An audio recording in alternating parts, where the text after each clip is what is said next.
امریکی اخبار وال اسٹریٹ جرنل کے مطابق امریکہ مشرق وسطی میں جنگی تیاریاں تیز کرتے ہوئے اضافی فوجی دستے، طبی عملہ اور عسکری ساز و سامان منتقل کر رہا ہے۔ رپورٹ میں کہا گیا ہے کہ خطے میں اسپیشل آپریشنز فورسز کی تعیناتی شروع کی جا چکی ہے۔ لڑاکا طیاروں کے اسکواڈرنز پوزیشن سنبھال چکے ہیں۔ امریکی اخبار کا کہنا ہے کہ امریکہ اور برطانیہ کے اڈوں پر بمبار طیاروں کو ہائی الرٹ پر رکھا گیا ہے۔ وائٹ ہاؤس اور پینٹاگون کے زیر غور تجاویز میں آبنائے ہرمز کے قریب خاک جزیرے پر زمینی فوج اتارنا اور فضائی حملوں میں مزید شدت لانا شامل ہے۔ امریکی صدر ڈونلڈ ٹرمپ نے امریکی فوجیوں کی ہلاکت کے بعد امریکی سینٹرل کمانڈ کو جہنم کے دروازے کھول دینے کا حکم دیتے ہوئے ایران پر حملے شروع کرنے کی ہدایت دی تھی۔ ٹرمپ ایران میں پاور پلانٹس اور پلوں کو نشانہ بنانے کی دھمکی بھی دے چکے ہیں۔ امریکی اخبار وال اسٹریٹ جرنل کے مطابق امریکہ مشرق وسطی میں جنگی تیاریاں تیز کرتے ہوئے اضافی فوجی دستے، طبی عملہ اور عسکری ساز و سامان منتقل کر رہا ہے۔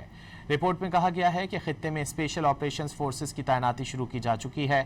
لڑاکا طیاروں کے اسکواڈرنز پوزیشن سنبھال چکے ہیں۔ امریکی اخبار کا کہنا ہے کہ امریکہ اور برطانیہ کے اڈوں پر بمبار طیاروں کو ہائی الرٹ پر رکھا گیا ہے۔ وائٹ ہاؤس اور پینٹاگون کے زیر غور تجاویز میں آبنائے ہرمز کے قریب خاک جزیرے پر زمینی فوج اتارنا اور فضائی حملوں میں مزید شدت لانا شامل ہے۔